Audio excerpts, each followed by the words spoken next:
ராகினி அவங்க அப்பாவுக்கு கால் பண்ணி, அப்பா இன்னைக்கு வீட்ல என்ன நடந்துச்சு தெரியுமா? நம்ம கீ குடுக்காமலே அந்த வெண்ணிலா விஜய காவேரியும் பிரிக்கிறதுக்கு எல்லா வேலையும் பண்ணிடுவான்னு நினைக்கிறேன். அதுவும் நம்ம கீ குடுத்தோம், நம்ம இஷ்டப்படி ஆடுவா அப்படின்னு சொல்லிட்டு ராகினி சொல்றாங்க. உடனே பஸ் பத்தி என்ன நடந்துச்சு அப்படின்னு சொல்லி கேக்குறாங்க. வெண்ணிலா என்ன விட்டுட்டு எப்படி என்ன மறந்துட்டு எப்படி நீ காவேரியை கல்யாணம் பண்ணலாம் அப்படின்னு சொல்லிட்டு விஜய் கிட்ட கேள்வி கேட்டா. அதுவும் இல்லாம விஜய் வந்து காவேரி தான் என்னுடைய பொண்டாட்டி சொன்ன உடனே சூசைட் பண்ண ட்ரை பண்ணாப்பா அப்படின்னு சொன்னாங்க. இவ்வளவு நடந்துச்சா? கேட்கவே சந்தோஷமா இருக்கே அப்படின்னு சொல்லிட்டு பஸ் பத்தி சொல்றாங்க. உடனே ராகினி, ஆமாப்பா அவங்க வந்து வெண்ணிலா ஒரு ரிலேட்டிவ்ஸ் தேடுறதுக்காக மதுரைக்கு போயிருக்காங்களாம்.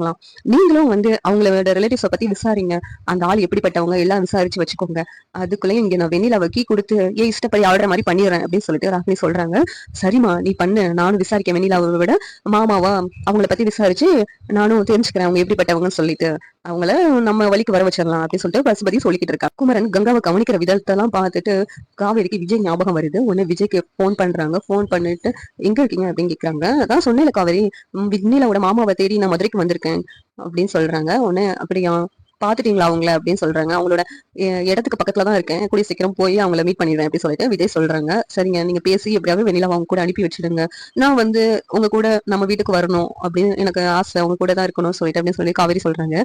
கண்டிப்பா இப்ப கூட வா, நான் உன்னை கூட்டு போயிடறான்னு சொல்றேன். ஆனா நீதான் வர மாட்டேங்க. அதுவும் இல்லாம நீ ஏதோ ஒரு விஷயத்த சொல்றதுக்காக நினைக்கிறேன், ஆனா சொல்ல மாட்டேங்கிற. அதுவும் என்ன விஷயம்னு எனக்கு தெரியல அப்படின்னு சொல்றாங்க விஜய். அதை நான் சொல்றேங்க, நீங்க முதல்ல இந்த விஷயத்த நல்லபடியா முடிச்சுட்டு வாங்க, வெண்ணிலாவை அனுப்பி வைங்க கூடிய சீக்கிரமா. அதுக்குள்ளேயே நான் நீங்க வந்தவனும் நான் சொல்றேன் அப்படின்னு சொல்றாங்க. சரி நான் வந்ததுமே சொல்லு அப்படின்னு சொல்லிட்டு இப்போ நான் போன் வைக்கவா அப்படின்னு சொல்றாங்க. சரிங்க அப்படின்னு சொல்லிட்டு போனை வச்சுடுறாங்க. இந்த சீரியல் எப்படின்னா நல்லா இருக்கும் நீங்க நினைக்கிறீங்க கமெண்ட் பண்ணுங்க. இந்த வீடியோ பிடிச்சிருந்தா லைக் பண்ணுங்க, ஷேர் பண்ணுங்க, சப்ஸ்கிரைப் பண்ணுங்க. தேங்க்யூ.